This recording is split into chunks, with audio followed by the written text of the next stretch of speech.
News যে আমাদের একজন সহকর্মী গট সুইসাইড, রিসিলা বিনতে ওয়াজের। ও র্যাম্পে কাজ করতো, মডেলিং করতো। I don't know how to express, মানে কি বলা উচিত আমার জানি না, বাট র্যাম্পে আমি যতগুলো মানুষ দেখেছি আমার দেখা মতে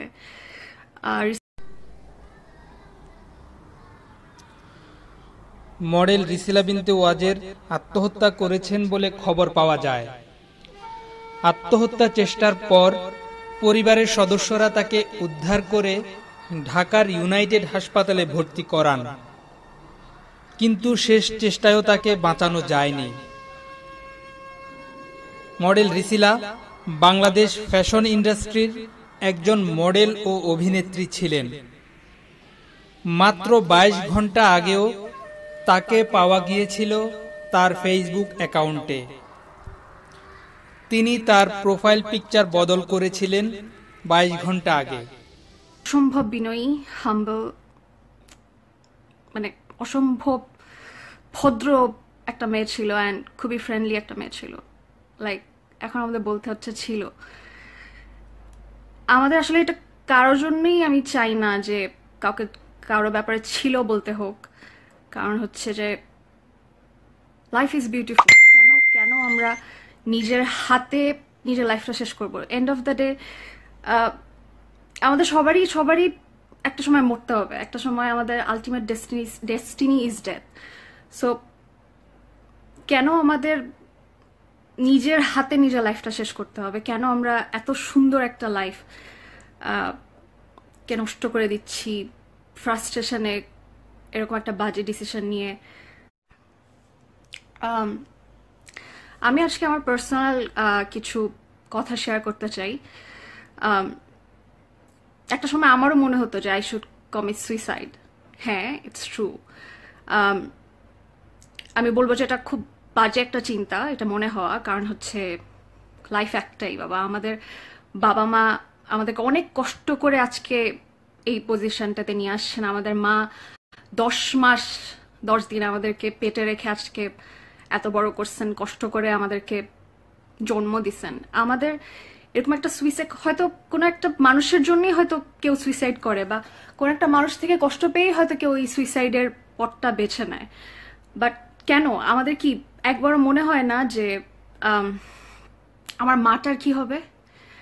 আমার বাবাটা যখন জানবে যে তার মেয়েটা আর নাই বা তার ছেলেটা আর নাই, তখন আমার এই যে বাবা এত কষ্ট করে চাকরি করে আমাদের জন্য টাকা উপার্জন করতেছে, সেই মানুষটার কি ফিলিংস হবে? বা এই যে মাটা আমাদেরকে জন্ম দিচ্ছেন বা আমাদেরকে পেটে রাখছেন, কত আশা নিয়ে বড় করছেন, ওই মাটার কি হবে? আমরা না আসলে ভাবি না। আমরা একটা মানুষ আমাদেরকে কষ্ট দিল বা সমাজের কারো কাছ থেকে আমরা হার্ট হইলাম, আমার সাথে সাথে চিন্তা করি যে এই লাইফটা রাখার দরকার নেই। বাট কেন আমাদেরকে আল্লাহ হাত পা সব দিচ্ছেন, সুস্থ একটা মানুষ ভাবে করে তৈরি করছেন, কেন আমাদেরকে সুইসাইডের পথ বেছে নিতে হবে? যাদের হাত নাই, যাদের পা নাই, এমন অনেক মানুষ বেঁচে আছেন সমাজে যে যারা ওই হাত না থাকা অবস্থায়ও পা দিয়ে লিখে পরীক্ষা দিয়ে জীবনের স্বপ্ন দেখেন। তারা এমন অনেক মানুষ আছেন যারা চোখে দেখেন না, অন্ধ, বাট অন্ধদের জন্য যে স্পেশাল স্কুল আছে ওখানে ভর্তি হয়ে পড়াশোনা করতেছেন। কেন? কারণ তারা বাঁচতে চান, তারা স্বপ্ন দেখতে চান। কেন আমরা নিজের লাইফটাকে এভাবে নিজের হাতে, আমরা তো আলটিমেটলি আমরা সবাই একদিন মরে যাব। কে কতদিন বাঁচবো আসলে আমরা কেউই জানি না। কতটা অদ্ভুত আমাদের জীবন যে we don't know what next. আজকে আমি যখন একটু আগে নিউজটা পড়লাম, আমি ভাষা হারায় ফেলছি। মেয়েটার এত সুন্দর একটা ফুটফুটে বাচ্চা আছে, আমার জাস্ট মনে হচ্ছে যে ওর বাচ্চাটা যখন মা মা করে ডাকবে, ওই বাচ্চাটাকে কে বুঝাবে যে ওর মা আর আসবে না? আমি একটা নিউজে পড়লাম যে ওখানে লেখা ছিল যে রিসিলা ওয়াজ এডিক্টেড, মাদকাসক্ত ছিল। আমি জানি না ব্যাপারটা কতটুকু সত্যি, কারণ আমাদের মিডিয়ার আমরা যারা কাজ করি তাদেরকে এন্ড অফ দ্য ডেতে একটা কিছুর সাথে জুড়ে দিতে পারলে হয়তো সবাই খুব খুশি হন যে বাজে ছিল বা মাদকাসক্ত ছিল। যদি সত্যি সেই মাদকাসক্ত হয়ে থাকে তাহলে নিশ্চয়ই দেয়ার মাস্ট বি রিজন, নিশ্চয়ই সে মানসিকভাবে খুব ফ্রাস্ট্রেটেড ছিল। তা না হলে একটা মেয়ে, এত সুন্দর একটা ফুটফুটে বাচ্চা যে তাকে মা বলে ডাকে, তাকে রেখে এই দুনিয়া ছেড়ে যাওয়ার সাহস নিশ্চয়ই করতো না। নিশ্চয়ই ওখানে কোনো রিজন ছিল। বাট তাও আমি বলবো যে যদি কোনো সার্টেন কারোর জন্য বা কোনো কারো কথায় বা কারো কোনো আচরণে কষ্ট পেয়ে যদি এই মেয়েটা সুইসাইড কমিট করে থাকে, তাহলে সেটা কি ঠিক? আমি বলবো না। কারণ তার বাচ্চাটার কি কি অপরাধ ছিল? বাচ্চাটা এখন কাকে মা ডাকবে বা বাচ্চাটার এখন কি হবে, তার একবার ভাবা উচিত ছিল। আমি আমার ব্যক্তিগত জীবন থেকে বলবো যে আমার সম্পর্কের কথা বলি। আমার একজনের সাথে সম্পর্ক ছিল মিডিয়াতে আসার কয়েক বছর পর। সে আমাকে প্রথম দিকে খুব ভালো সম্পর্ক ছিল, সে আমাকে পরে মানসিকভাবে অনেক টর্চার করতো, আমাকে পড়তে দিত না। I was a law student.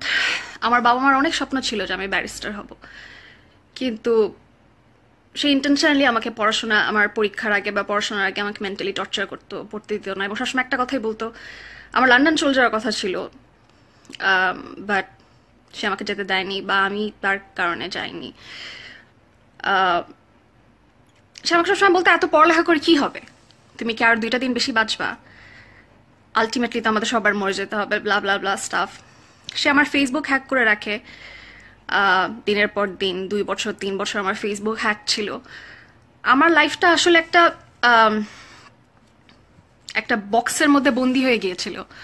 আমি ক্লাস করতাম, ক্লাস করে বাসায় আসতাম, আমার লাইফে কোনো এন্টারটেইনমেন্ট ছিল না। একটা মাত্র ফেসবুক ছিল যার মাধ্যমে আমি আমার ফ্যানদের সাথে কমিউনিকেট করতে পারতাম। ভাল লাগতো ফ্যানরা লাইক দিলে, কমেন্ট দিলে, দেখলে ভাল লাগতো।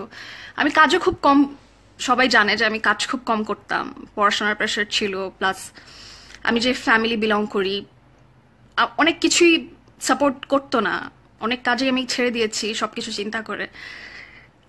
এই মিডিয়া আমাকে অনেক কিছু দিয়েছে, এই মিডিয়ার কাছে আমি অনেক বেশি গ্রেটফুল। বাট মিডিয়ার অনেক মানুষ আমাকে অনেকভাবে অপমানিত করেছে জাস্ট বিকজ অফ তাদের নোংরা প্রপোজাল আমি মেনে নিতে পারিনি বা খারাপ কিছু করতে পারিনি। আমি লাক্সের উইনার হওয়া সত্ত্বেও আমি লাক্সের অনেক বড় বড় যেসব কম্পিটিশন হতো আমি কখনো ইনভিটেশন পেতাম না। আমাকে এভাবে অপমান করা হতো জাস্ট বিকজ অফ কিছু সার্টেন পিপলের সাথে আমার ওই রিলেটেড সম্পর্ক ছিল না, বাট আমি ওই রিলেটেড সম্পর্ক কখনো করতে রাজি হইনি। তাই আমাকে অনেক বড় বড় প্রজেক্ট থেকে বাদ দিয়ে দেওয়া হয়েছে জাস্ট বিকজ অফ, সোজা বাংলায় যেটা বলে যে আমি মানে খারাপ কাজ করতে পারিনি। বাট এন্ড অফ দ্য ডেতে কিন্তু আমার শুনতে হয় যে মিডিয়ার মেয়ে মানেই নষ্ট। তো যখন আমার যে ছেলেটার সাথে সম্পর্ক ছিল, সেই ছেলেটা যখন আমাকে টর্চার করতো, পড়ালেখার কখনো সাপোর্ট করতো না বা পড়তে দিত না, আমার রেজাল্ট খুব খারাপ হয়। আমি আজকে ব্যারিস্টার হইতে পারি নাই। আমার বাবা মার স্বপ্ন আমি নিজের হাতে ধ্বংস করছি just because of that relationship. And suffer কিন্তু আমার বাবা মা।